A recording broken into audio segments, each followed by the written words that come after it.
Pardon me. So I thought I would take this question that we've been asked about how barriers can be reduced so that we can accelerate programmatic and invert it a bit. I wanted to ask the question, how have the barriers to programmatic come down because of the activity within programmatic? And what does that mean for us for the future? And importantly, how are we all going to make money off of that? And I got thinking about this the other day when I was thinking about gold dust.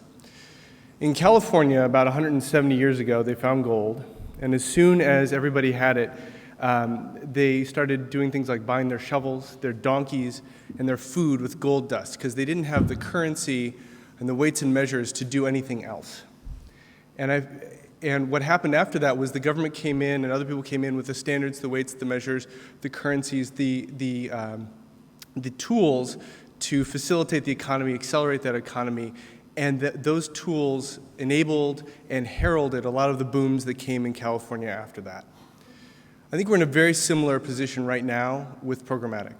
We all are invested in programmatic because we believe there's gold in those hills, and we're watching some of these standards and measures become simpler and faster and more prevalent and accelerate the economy, and I believe that that actually is going to not only enable the acceleration of a lot of these revolutions, but herald some booms to come.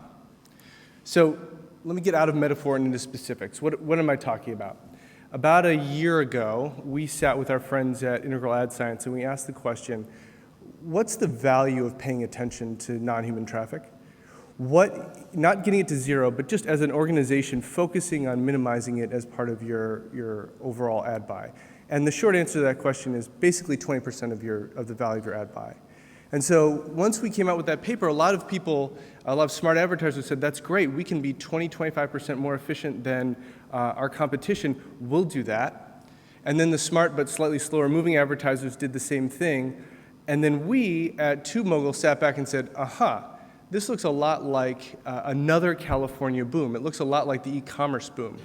It looks a lot like that moment when credit card companies and other players got together and said, look, we're going to take the concern and the fraud and the uncertainty out of making transactions online. We're going to take that out, and we're going to take that on ourselves. We're going to simplify it, and that's going to accelerate e-commerce. It's going to make everybody better off.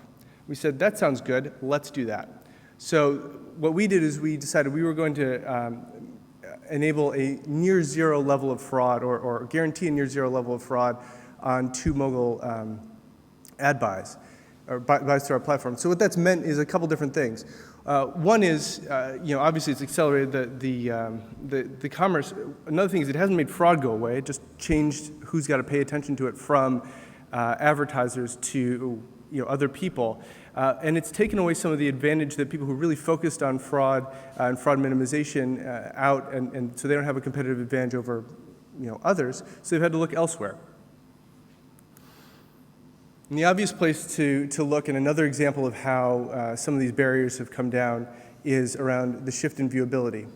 So this is a graph of the relationship between viewability and CPM. And I won't even tell you which axis is which because it doesn't matter. There's basically no relationship.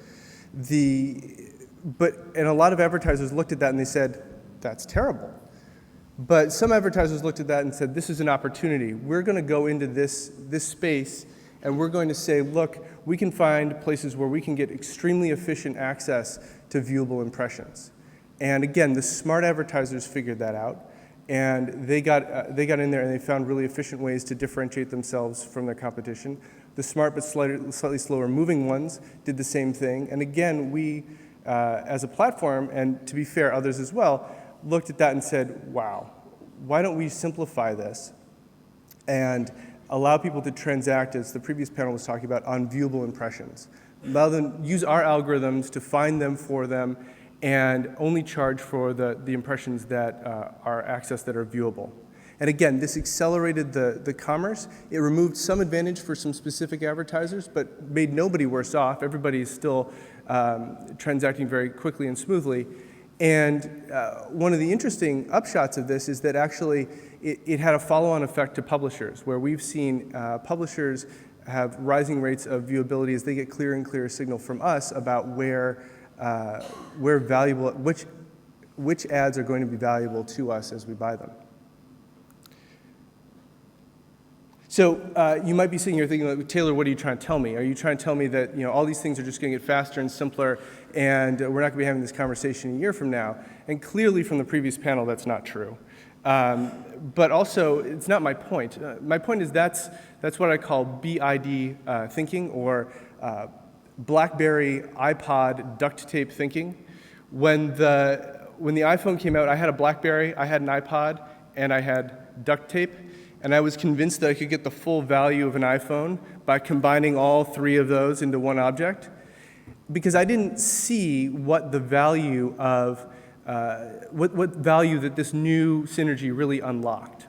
And that's what I want to make sure I communicate here today, is that these patterns of identifying an opportunity, savvy marketers getting involved in it with new metrics, and then having that simplified and accelerated for the rest of the marketplace, that's going to be a trend that we see again and again within the programmatic landscape. And so part of the conversation today is about how do we address the current barriers. I think the real question is, how do you find new opportunities in the future?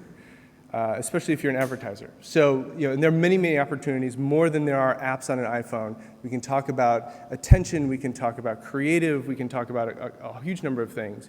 But in 6 hours, I've got a piece of research coming out that I will tweet the link. You guys can have the whole thing. But basically, we look at cross-screen planning. How do you efficiently reach people, especially those hard-to-reach groups, in using algorithms to minimize waste? And we looked at just how good could an algorithm be at finding and reaching a group of people efficiently. And the answer is sometimes 20, 30, 40, depending on your audience, 100% more efficient on a per dollar basis in reaching those hard-to-reach groups that you're trying to reach for your audiences. So this is one of those opportunities where we've identified it, a possibility. It's going to get, savvy marketers are going to get involved. It will get standardized for more and more people in the future. But what I think the real question is as an advertiser out there in this space, where's your gold dust? Where's that equivalent opportunity for you? And how do you take advantage of it right now before someone else melts it down, mints it, and turns it into a commodity? Thank you. Thank you, Taylor.